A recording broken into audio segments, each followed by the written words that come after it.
Shalom, shalom for everyone. It's Shabbat time, so it's a Torah portion. We start to the Bereshit, the beginning, in the beginning. And this topic is really crucial because it's difficult to understand. But I will jump to what I have posted last time concerning this. I have sketch about the womb with the child. So because we can refer this in Revelation chapter 12. So, it's a beautiful study about that, and I have a bit understanding concerning with that.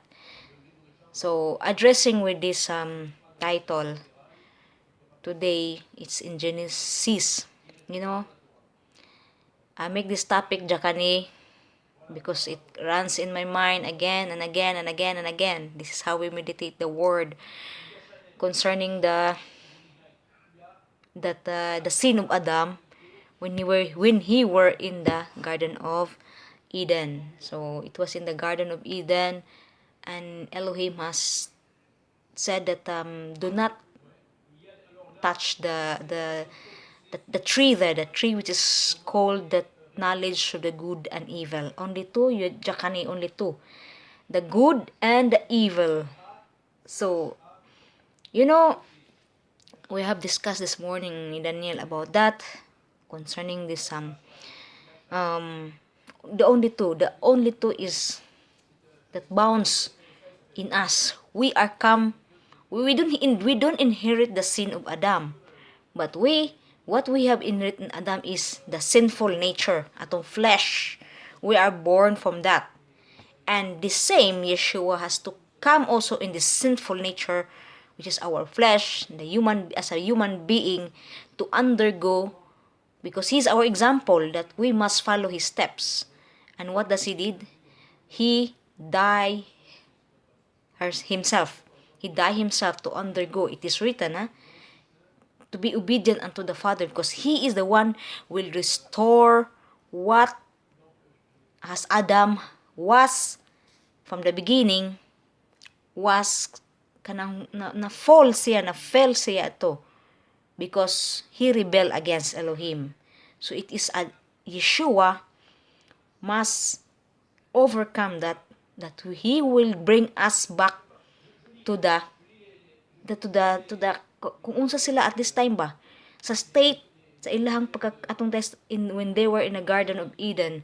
There was no sin yet there. The sin comes when Adam and Hava rebel against Elohim, that is Jehovah said don't eat, but they touched the knowledge of the good and evil, and that was the start. They were thrown out to the world of Asiya, which is the action, which is the world we have today. So this is why this is our battle. It's not a battle outside, it is a battle in us, because we have two entity inside, our nature, our flesh, and the spirit na man. When we are in Mashiach, this is our inner man must begin to change by again and again through the Torah, by studying the word of Elohim, the Torah, because that is what will make change us and we be better undergo. Because if we don't, this body is not grounded in or founded in the word of Elohim, the Torah of Elohim. What does Shaul said? How do you build your house? How do you build your tabernacle? Let's read. Okay, I will read this one from Shaul, what he said. So, according to the favor of Jehovah, which is given unto me, to Shaul, as a wise master builder. Shaul is the wise master builder, because he will form the one who follow, those who are the disciple of Yeshua, those who are following, who believe Mashiach. He is the one will mold into a good in the faith of the master what Yeshua has built. Okay, we continue. I have laid the foundation, and another built their own. But let every man take heed how he build thereupon. So, let every man take. You have to be watchful sa imuhang pag-build up aning ato ang self. Kung guyunsa nato pag build up. For another foundation can no man lay that is laid, which is Yeshua the Messiah. He is our example. He is the one the foundation, who built this foundation, laid in his foundation. Now, if any man build upon this foundation, gold, silver, precious stones, wood, hay, stubble, everyone. So, depende in this build kung unsa ni nato gi-build up ang atuang kaugalingon ang atong body. Because you have to follow. Either we build up ni sa gold. You know how the gold is build up? Di ni basa-basa ang gold. Silver, precious stones, wood, hay, wood, madikay, hay, madali masunog. I don't know what is stubble. Every man's work shall be made manifest, for the day shall declare it. It shall be revealed by fire. So the fire is life. The revelation in life, that is the fire. Kato mga pagsulay. I will read for you kung unsa ni. This is what Charles said. Ang atong house, kung how this house is built, it must founded in the Torah. Because I have spoken this in the parable of the sower. The sower. Very important, the Torah. But many has not in the right focus of their walk. You know, most of the time the people look at when you receive something from Elohim. Because what happened in the many. They go outside, they preach. You know, that is not your job. That is the job of Elohim, to police people. But when you are called, work out for yourself. Because that is what He wants. You have to begin. When you are called, you have to begin to work out the self. Don't look at outside. Because outside, they are not called by Elohim yet. This is why we have to see that our relationship before Elohim.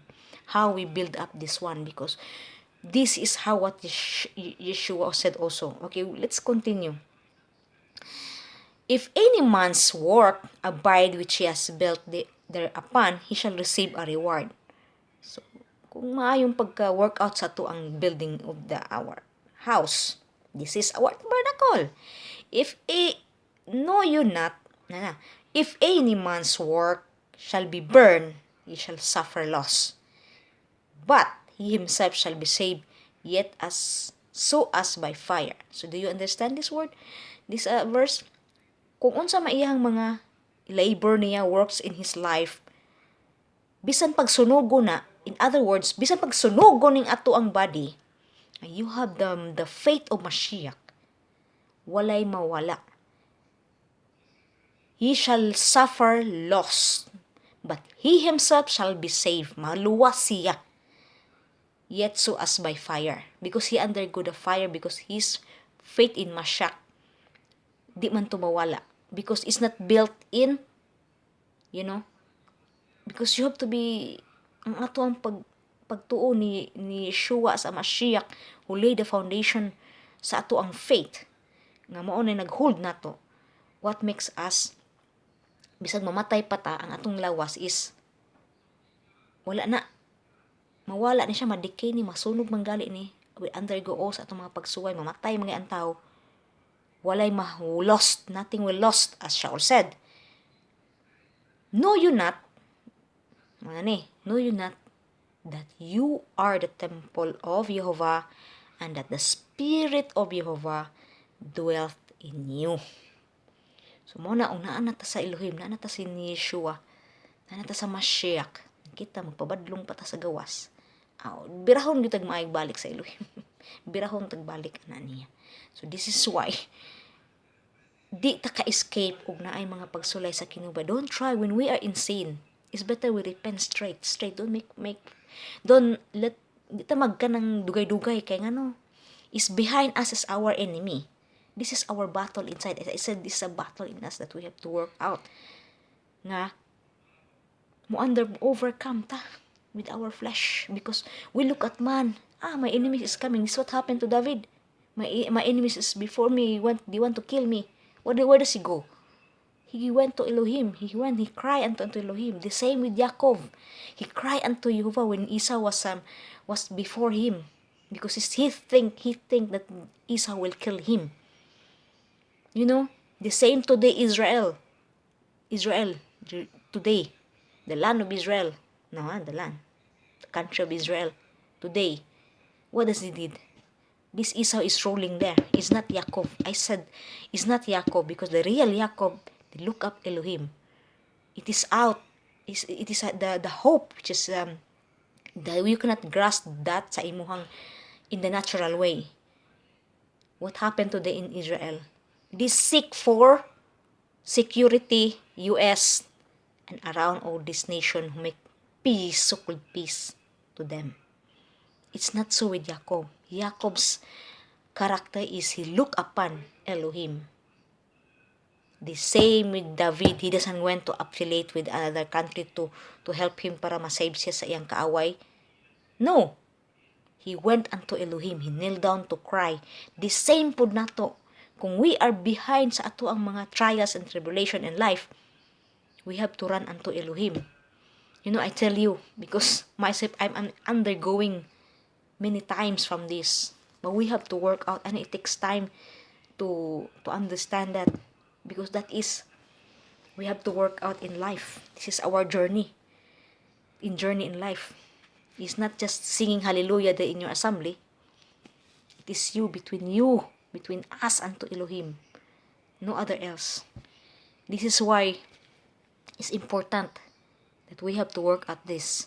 When you receive something pamashak, you don't need to run. What is to run outside to say preaching? It is by your action they will see the light, if they will follow you. It's not what you put out to the world, but it is by your action what will show that they will see the light in you, because it is Jehovah will show to them. You are shining to them. If those are cold, kung gipangtawag to sa Elohim, if those are cold, they will shine, masilawan sa imuhang kahayag. This is why Yeshua said we are the light of the world, that we have to shine to the world, and not that they are shining to us this earthly, the worldly life. This is why we have to separate them. This is Shaul said, you cannot yoke with them. You cannot yoke with them, because you must be the one will break this yoke to them, and not them your yoke to Elohim will be break. Mapandol ka. Kay tungod, you were been shine sa ilang light of this earth, and this light, the kahayag aning kalibutan na is sa Satan. And this, our flesh will entangled, will fascinated sa aning mga kalibutanon nga butang. So what happened? If we are not grounded into the word of Elohim, the Torah of Elohim, what will happen? What does Yeshua said? Be careful with the great fall of the house, how you build the house when there is rain, flood, because your house is not founded on the rock. The rock is Mashak. The Mashak is the living word of Elohim. And how do we understand the living word of Elohim? We go back to the Torah. We keep on reading. We study that. You can glimpse this understanding to the Yehudim. I have learned this from my walk through Avi Ben Mordechai, from his book, What is the Torah? And that's what makes my foundation there. I understand what is the Torah. What is the Torah? There you have to start, because that is the word of Elohim that will change us and will make us strong sa ato ang journey in this life. And Yeshua also, we become obedient. It's not just likes there with all these leaders who are preaching there. It's not so. We have to work out sa atong self. It is Elohim will make this grow. I have said that many times. It is Elohim will grow this. It's not a small thing that we have to go home, to go home. What we are called to come home. Elohim is drawing us back to Him, because this is the sinful nature we have inherited from Adam. And Adam, the first Adam, who is the second and the last Adam, is Yeshua, the life-giving Spirit. And this, we should walk in the Spirit, and this flesh must beat. We will have to beat this flesh, because sometimes this we are ano ta ma data mo ni gamiton sa kaaway. Diri ang atong battle na adiri, because the evil inclination to say that to you. Oh, my enemy, I have this trouble, I have this problem in my life. Magworry ka. Let's revive ourselves into the word of Elohim. That will make us strong to continue. I will walk unto Elohim. You go away, Satan. You will not prevail against me. The word of Jehovah is true. I rebuke you in the name of Yeshua. Go away from me. And I will continue this walk no matter what, because Elohim, Redeemer, is showing us the way for the coming kingdom. This is what Shaul said. What is Shaul said? Told you. Bisan pag masunog ni atong body by the fire of life, or mamatay ang tao, as long your faith in Mashiach is strong, nothing will lose, because this is what counts. Because Yeshua has to reign in the coming kingdom. That is the promises of Elohim. Yeshua, what He did was He's fulfilling what is the Jerusalem above. He's entering there in the Jerusalem above. And soon it will come down to gather the people of Elohim, those who will overcome from all the fire in life. We have to undergo that. Everyone is now partiality in us, but everyone must undergo this fire. So then let this enemy run before you. Kung makasala man ganita, we have to repent straight, because if not, the enemy will try to pull us. What does the enemy? It's our flesh, worry, scare, fear. I don't know what will happen, so and so, I will die, so and so. Yes, it's true. It's true. I agree to everyone. Kung naata sa ato ang mga, murag naata sa mad sa ato ang pagsulay. I know that, because I gone through. The same as I'm still, the life when we are buhi ta, we have to go through this. We have always to encounter that. Until this house, this mind, will build up into the faith of Mashiach. The imuna unto Elohim will be more stronger and stronger, and this house will be built in the rock of Mashiach, which is the Torah of Elohim. So everyone, this race, as I said, it's not what it counts is not how we started, but it is how we ended this journey, the race in life. I encourage everyone, because time is short. I wish, I'm dreaming, I'm hoping that Mashiach will come now, because my flesh is groaning from this earth. There's so much struggle ang atong akong gibati. What I feel today, my flesh is wearying, honestly, while I'm talking to you. But the word of Elohim make us strong. If you are strong, continue to strong. Don't make your focus in the doctrine of man. No, build this house in the rock, in the gold. But even the gold, with the fire, it will shine. We have to get up. We have to be like the overcomer of this flesh, the fear, the trials in life, tribulation in life. But if you see that to other people who has not experienced, everything is fine in their life because they have money, they are are so relaxed, and it's good to lang life is, you have to question. You have to question this. You must be in the privilege in Elohim is working in you. Don't believe what people say that you are cursed. You're not cursed. You under the process of life. You undergo the process of life that make you better in the end of this life. You are saving something. Kung makita nimo imong mga pag-antos, what happened from our like this Lazaro who was begging for the food, the crumbs, bread crumbs in the table of these people. You see? You see how Elohim put them better. What does Elohim said? Go to Moses.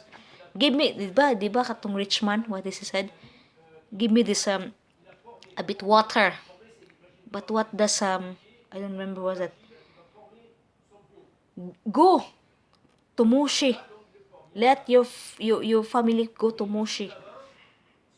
Go back to the Torah of Elohim. That is the righteousness through Yeshua. Because when you study that, you will see Mashiach. And this is how we build. And this will what manifest in our life. The same what did our forefather undergo. We must overcome that. That we can come home. We can come back home. What he called uncorruptible crown in the race we have to achieve in the end of the race. Okay, this one in Jacob or James 1 verse 2. Okay, let's start from the verse 1. I, Jacob, a servant of Elohim and the master of Yeshua Messiah, to the 12 tribes who are in the dispersion. Greetings, my brothers, count it all joy when you fall into various trials, knowing that the proving in your belief works endurance.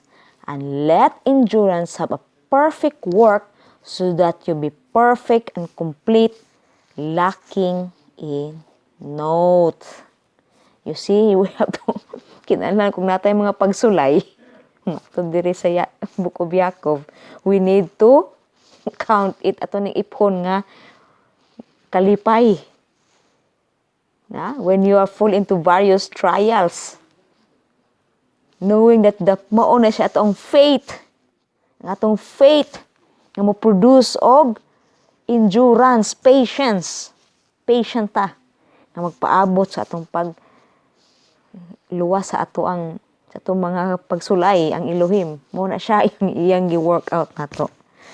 So, di ba? Beautiful? Okay. So, I hope this is we continue in life. We continue in life to hang unto Elohim.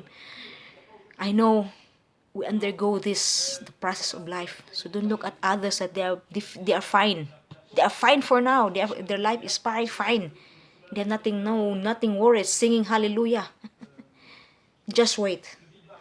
When their turn is come, they are the one who knows. Because every one of his people must be sifted, must be undergoing the fire of life. There's no partiality with that. The same what he did to the children of Israel in the wilderness, the same to us with us through Mashiach. So, this is, I hope that we continue to walk together in faith, in love, and to Yeshua Messiah, and not to depart, because Satan is roaming around to destroy. Whom he will destroy? He will destroy those people that's already from Satan. Those already have no problem they're in the world. No, he will start on the household of Elohim. This is written. Ishao said that he will start in the household of Elohim. These trials and tribulation. Yeah, I will show you. You can read it. Okay, shalom, Shabbat shalom to everyone. So, be blessed in your work and continue with joy.